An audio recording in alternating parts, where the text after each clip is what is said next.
Assalamualaikum warahmatullahi wabarakatuh. Salam guru penggerak. Perkenalkan, saya Eri Hidayanti, SMK Negeri 6 Jember, calon guru penggerak Angkatan 7 dari Kabupaten Jember. Bapak Ibu guru hebat, saya akan menayangkan video aksi nyata modul 2.3 tentang supervisi akademik, tepatnya yaitu coaching supervisi akademik. Berikut tayangan videonya. Assalamualaikum warahmatullahi wabarakatuh.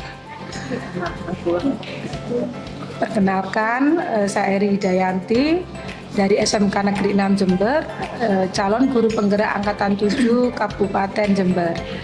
Bapak Ibu guru, pada kali ini saya akan melakukan tayangan video terkait dengan modul 2.3 tentang supervisi akademik.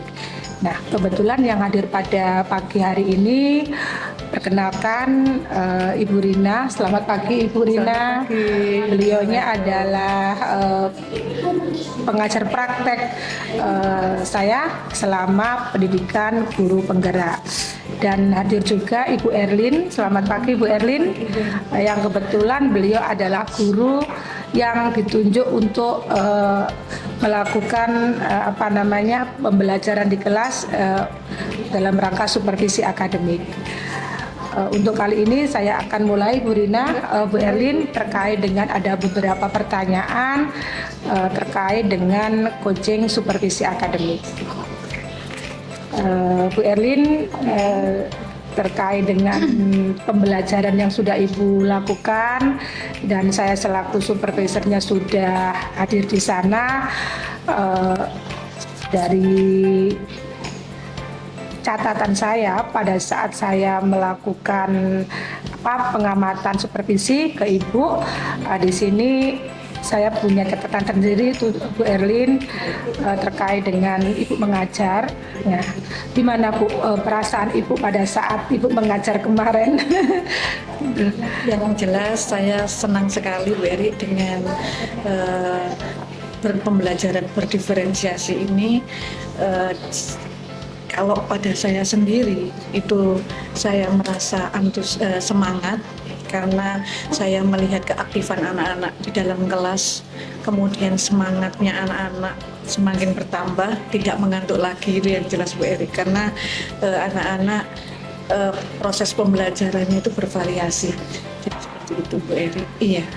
Memang kemarin sedikit refleksi dari saya ya Bu Erlin, bahwa kemarin saya melihat anak-anak sangat aktif di dalam kelas dan kelas itu sudah menunjukkan anak-anak itu semangat begitu. Terus kemudian tapi juga saya melihat kemarin tuh masih ada sisi anak yang masih pasif, itu juga ada Bu Erlin begitu. Tapi saya kira bukan berarti tidak bisa nih Bu Erlin, pasti nanti kita ada hal yang harus diperbaiki begitu. Nah, nanti saya ingin tahu lebih banyak terkait dengan itu. Terus kemarin juga saya melihat sedikit dari apa yang sudah Bu Erlin lakukan dan di pembelajaran kemarin ini penguatan itu memang harus terus dilakukan, karena pendapat jawaban anak itu memang harus kita kuatkan di situ Bu, karena jangan diberikan sedikit pembiasan agar anak-anak itu di sini Bu guruku sudah memberikan penguatan, itu kemarin sedikit kurang begitu itu. Terus kemudian dari sisi penugasan ini saya melihatnya kemarin itu Bu Erlin di akhir itu sudah bagus, cuma penempatannya yang sebelum salam begitu itu diingatkan lagi begitu. Terus kemudian juga saya melihat Bu Erlin sudah memberikan kesempatan kepada murid untuk menanyakan terkait dengan manfaat pembelajaran persamaan eksponen untuk kehidupan sehari-hari.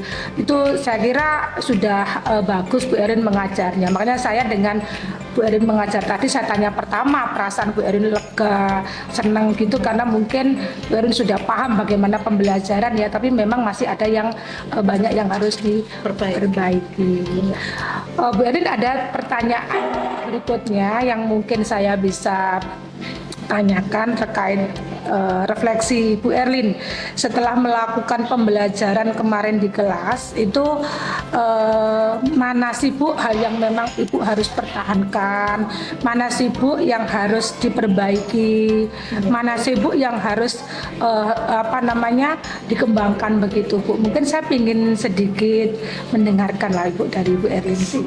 Iya, Bu Eri, jadi gini, kemarin waktu saya melakukan pembelajaran di kelas 10 MP2 itu yang memang saya pertahankan di sini yang pertama adalah icebreaker-nya itu Ibu, karena dengan adanya icebreaker itu anak-anak kok semakin antusias dan lebih fokus mulai menerima pelajaran yang akan mau diajarkan itu. Dan yang kedua adalah terkait pada saat ini Bu bermain peran ya. Seperti itu ya. Jadi sebelum anak-anak melakukan diskusi itu anak-anak mempraktekkan dulu peran apa yang dalam kesehariannya, dalam kehidupan sehari-hari yang kalian lakukan yang terkait dengan bab yang mau saya ajarkan di situ, sehingga dengan adanya bermain peran anak-anak yang lain atau audiens anak-anak itu oh itu ada contohnya seperti ini dalam kehidupan nyata seperti itu. Itu yang membuat anak-anak semakin antusias, semakin penasaran mana yang termasuk dalam bab ini seperti itu Bu. Itu yang memang perlu saya pertahankan. Nah, tapi ada juga yang harus diperbaiki Bu Eri. Salah satunya yaitu mungkin dalam strategi saya dengan metode problem based learning ini atau PBL ini di sini anak-anak mungkin saya masih manual ya Ibu dalam pembelajarannya, sehingga dan mungkin kurang mungkin kedepannya mungkin bisa diperbaiki dengan menggunakan aplikasi, misalkan contoh dengan kuis Ibu seperti itu. Nah kemudian di sini untuk soal juga mungkin akan saya lebih buat variatif lagi biar anak-anak juga tidak monoton Ibu. Kemudian anak-anak juga tahu nanti lebih tertarik, oh ternyata soal-soalnya ini lebih bervariatif seperti itu Bu Eri. Baik, iya. Berarti kalau saya menangkap dari apa yang disampaikan Bu Erlin, kayak icebreaker atau ice breaking itu Ibu ya, terus kemudian bermain peran itu sangat disukai anak-anak, mungkin karena anak-anak ikut terlibat langsung di dalam itu, kayak bermain peran, mereka ada yang berperan sebagai ini amubers, kemudian mereka kayak merasa wah ini saya harus belajar lebih awal, terus kemudian mempraktekkan di depan seperti itu. Kemarin terlibat ada contoh itu langsung Ibu praktek terkait dengan fungsi kuadrat. Di situ anak-anak bermain malah sebagai pemompa balon. Jadi anak-anak bermain dia yang pemompanya, ada yang menjadi balonnya Ibu, sehingga pada saat anak-anak orang itu memompa, balon itu kan semakin berkembang sehingga membentuk garis lengkung. Nah disitulah titik persamaan fungsi kuadratnya. Betul sekali. Baik, akan lebih mudah dipahami begitu. Baik. Berikutnya Bu Erlin terkait dengan tujuan pembelajaran dan harapan. Apakah kemarin Bu Erlin sudah melakukan tujuan pembelajaran dan harapan-harapan apa yang sudah Bu Erlin sudah disampaikan kepada anak-anak gitu Bu? Iya, jadi terkait tujuan pembelajaran kemarin di pembelajaran itu sudah saya sampaikan sebelum pembelajaran dimulai. Untuk tujuan pembelajarannya terkait satu mengidentifikasi persamaan linear Ibu dengan tepat dan benar. Kemudian yang kedua ragam jenis dari persamaan kuadrat itu ya terkait dengan tepat dan benar. Yang ketiga yaitu menyelesaikan masalah terkait persamaan kuadrat dengan tepat, seperti itu yang tujuan pembelajaran. Dan harapan saya ke depan dengan adanya pembelajaran persamaan eksponen ini atau persamaan kuadrat ini Bu, nanti anak-anak bisa mengaplikasikan dalam kehidupan sehari-hari. Jadi seperti itu, jadi tidak hanya sekedar materi belajar aja, tetapi bisa mengaplikasikan dalam kehidupan dia. Contoh kehidupan sehari-hari seperti apa Bu? Iya, jadi contoh kehidupan sehari-hari, contoh seperti kemarin mungkin dalam akuntansi ya Ibu ya, akuntansi keuangan ya Bu ya, itu kayak ada transaksi jual beli di situ Ibu. Nah itu juga terkait dengan persamaan perpangkatan seperti itu bisa dicontohkan dalam kehidupan sehari-hari. Kemudian ya mungkin dalam bermain basket itu di situ kita bisa melihat adanya suatu persamaan yang nanti kita juga menghitung tingginya seperti itu, titik maksimumnya seperti itu. Iya, baik Bu Erlin, berarti tujuan dan harapannya sudah tersampaikan dengan baik dan kita tahu bagaimana nanti anak-anak bisa mengaplikasikan di dalam kehidupan sehari-harian begitu ya Ibu. Itu memang harapan di pembelajaran ini begitu ya Ibu.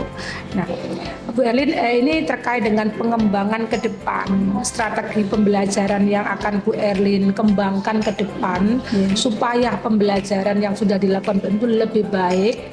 Itu apa Bu? Ya, jadi yang pertama mungkin saya nanti akan mengembangkan dengan menggunakan aplikasi Quizzes Berry dengan soal yang bervariasi sehingga anak yang pertama tidak jenuh, kemudian anak dengan beberapa macam soal mereka juga bisa mengembangkan atau memahami keberagaman soal. Kemudian yang kedua mungkin dengan pembelajaran berdiferensiasi konten dan produk Berry. Jadi di situ nanti kita bisa melihat anak itu mengembangkan sesuai bakat dan minatnya masing-masing. Itu mungkin harapan di situ. Lebih kepada minat bakat anak sehingga anak-anak nanti senang dalam proses belajarnya begitu ya, sesuai dengan kebutuhan dan keinginan gitu. Berikutnya Bu Erlin, kalau tadi terkait dengan strategi pembelajaran ya, kalau ini bagaimana strategi yang bisa Bu Eri nanti kembangkan terkait dengan anak, strategi belajar anak siswanya. Mungkin ada yang perlu dibenahi, dikembangkan untuk kedepannya Bu Erlin. Nah, ini untuk PR buat saya sebagai pengajar ya Ibu ya. Pada saat saya melakukan pembelajaran tiap saat ke kelas itu saya masih melihat adanya beberapa anak yang tidak semuanya anak itu dikatakan mampu ya Bu Eri. Jadi ada sebagian anak yang memang anaknya itu agak pasif gitu, Bu. Jadi di sini itu PR buat saya sehingga mungkin saya dengan adanya berdiskusi kelompok tadi atau berkelompok di situ saya melihat anak ini memang kurang aktif di sini, ada yang seperti sehingga saya mungkin kedepannya akan melakukan pendekatan yang lebih khusus ke siswa, mungkin dengan saya memberikan waktu saya sedikit waktu khusus khusus ke siswa itu untuk pembelajaran tersendiri dengan anak itu Ibu. Yang memang agak sulit juga ya Bu ya untuk mengatur waktunya, tapi insya Allah dengan saya memberikan sedikit sekian menit untuk khusus memberikan ke anak itu insya Allah akan ada perubahan dan kemajuan bagi anak. Ada perubahan. Iya, seperti itu. Baik Bu Erlin, dari apa yang sudah saya tanyakan, mulai refleksi, ada tujuan, harapan, termasuk yang terpenting adalah bagaimana pengembangan strategi pembelajaran ke depan, juga strategi belajarnya murid. Dari rencana tindak lanjut Bu Erlin ke depan dengan adanya apa yang harus Bu Erlin lakukan dengan adanya rencana ini Bu Erlin, tindak lanjut Bu Erlin ke depan gitu Bu. Ya, yang pertama dengan adanya grup penggerak yang melakukan pendampingan khusus bagi diskusi kelompoknya itu Bu, yang kemampuan siswanya kurang itu mungkin ya Bu yang pertama. Kemudian yang kedua, guru akan mengembangkan pembelajaran selanjutnya dengan menggunakan IT ya Ibu, terutama dengan aplikasi Quizzes tadi itu sehingga soal yang diberikan akan lebih bervariatif itu kepada siswa. Yang ketiga yaitu melakukan pembelajaran berdiferensiasi konten dan produk itu tadi Bu, sehingga itu bisa membuat siswa bertambah semangat, bisa siswa yang mempunyai daya minat yang diinginkan ya, itu mungkin seperti itu dari penjelasan. Satu lagi pertanyaannya Bu Erlin, tinggal satu lagi. Dari rencana, ini kan rencana tindak lanjut Bu Erlin ke depan. Ini saya mau nanyakan kapan rencana itu akan direalisasikan Bu? Karena saya lihat rencana Bu Erlin ini memang tidak boleh berlama-lama karena ini berhubungan dengan anak, sehingga anak harus segera ditangani, segera harus dilakukan perbaikan kalau emang ada yang perlu diperbaiki sehingga semuanya nanti bisa berjalan dengan baik nanti. Yang jelas secepatnya Bu Eri ya, secepatnya karena dengan saya berjalan separuh aja ini saya sudah semangat sekali, apalagi mungkin dengan perkembangan yang harus saya lakukan nanti ke depan itu kayaknya saya sudah berandai-andai kayaknya lebih menarik nanti ke depannya seperti ini. Baik Bu Erlin, pertanyaan demi pertanyaan, rencana sudah Bu Erlin sampaikan, termasuk waktu yang akan bisa Bu Erlin pakai untuk segera mengimplementasikan rencananya Bu Erlin tadi. Harapan saya selaku supervisor ada perubahan, dan perubahan itu tidak lama tapi segera karena anak membutuhkan itu Ibu. Nah, Bu Erlin terkait dengan apa yang sudah Bu Erlin sampaikan terkait dengan supervisi akademik dan coaching yang kita hari ini lakukan, semoga bermanfaat bagi Bu Erlin ke depannya. Mungkin itu yang bisa saya lakukan Bu Erlin. Saya menyampaikan terima kasih atas waktu Bu Erlin, dan Bu Erlin semangat untuk selalu menjadi agent perubahan di sekolah SMK Negeri. Amin ya. Terima kasih. Mungkin Bu Rina selaku pengajar praktek dan sudah melihat bagaimana kami, mohon Bu diberi petunjuk dan masukannya Ibu. Oke, terima kasih untuk waktunya. Terima kasih untuk Bu Erlin sudah bersedia menjadi rekan atau partner dari Bu Eri untuk melaksanakan proses dari observasi kemudian sampai percakapan pasca observasi. Memang kalau kita melihat kok disupervisi ya, itu yang mau kita hapus dari supervisi yang kesannya aduh kalau disupervisi ini pasti harus ini nih. Kita mencoba dengan kata supervisi akademik atau coaching itu sehingga si coachingnya tidak merasa itu suatu beban, karena memang sebetulnya yang dikatakan kita seorang coach itu hanya melakukan curhat, bisa dikatakan seperti itu, curhat akan masalah-masalah yang dihadapi di kelas.